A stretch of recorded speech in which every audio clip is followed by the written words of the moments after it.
Shalom to you from oneforisrael.org. This week we are looking at the Torah portion from Leviticus chapters 16 to 18 called After the Death, or in Hebrew, Ahareי Mot.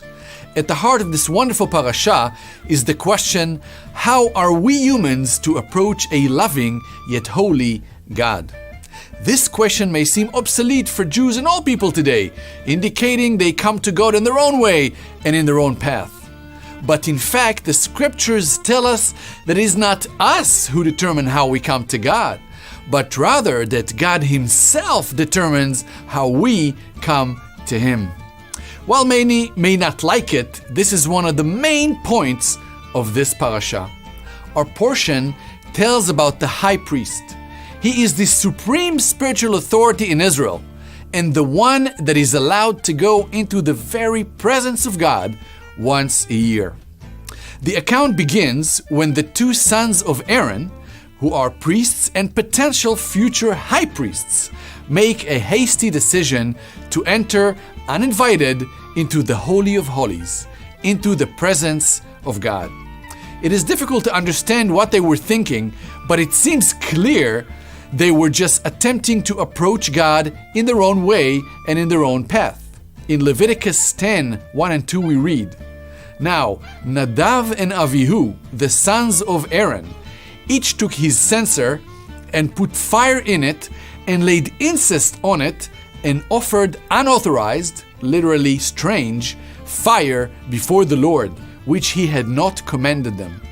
And fire came out from before the Lord and consumed them, and they died before the Lord." Wow! Remember, these were priests and future high priests, and the message is clear. We come to God in the way He sets before us, not in whatever way we may deem fit. Our portion continues by detailing some very specific instructions on who and how enters God's presence. As we said earlier, it is only one man, the high priest, only once a year, on the Day of Atonement, Yom Kippur, in a specific way, atoning first for his own sins and for a very specific purpose, covering the national sins of Israel.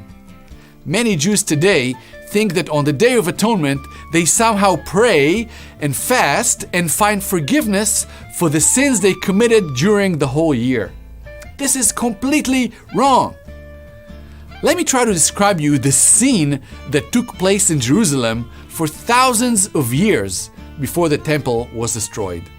On the holiest day of the year, the Day of Atonement, a great multitude of Israelis are gathering in the temple courts.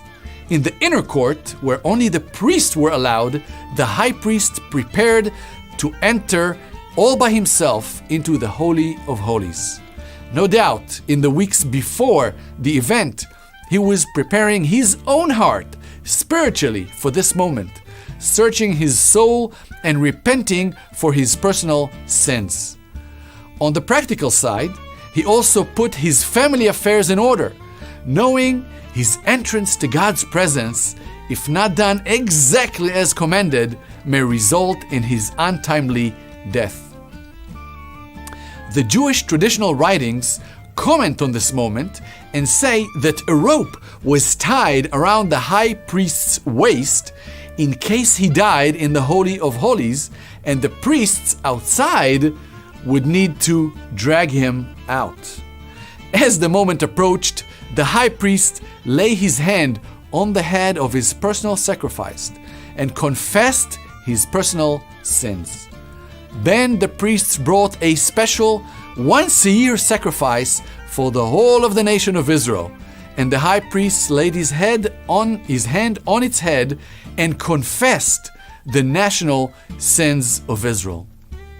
And then, while all the multitudes were praying in the temple courts, the priests were praying in the inner court, the high priest passed through the veil and entered the holy place into the very presence of God. He stood before the mercy seat and atoned for the national sins of Israel. So what does all that mean for us today? As we know, For 2,000 years, there is no temple, and there is no way to fulfill the Mosaic covenant. So how are we to come to God today?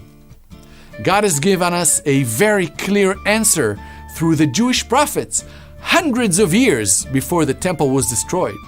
The Messiah himself will provide the way into God's presence. As it is written, when the Messiah appeared as a high priest of the good things that have come, then through the greater and more perfect tabernacle, not made with hands, that is, not of this creation, he entered once and for all into the holy place, not by means of the blood of goats and calves, but by means of his own blood, thus securing an eternal redemption. God declares today, all can come to him freely, only by the grace of Yeshua the Messiah. Please join us next week for another installment of 5 Alive. Wishing you God's Shalom from One for Israel. And don't forget to share. Our ministry, One for Israel, is an initiative of native-born Israelis on the forefront of media and high-tech evangelism, boldly proclaiming salvation to Israel. Raising up leaders and equipping them with the tools they need to transform our communities. We also provide humanitarian aid to Holocaust survivors with the love of Yeshua. Join us as we share the gospel in Israel. Become One for Israel.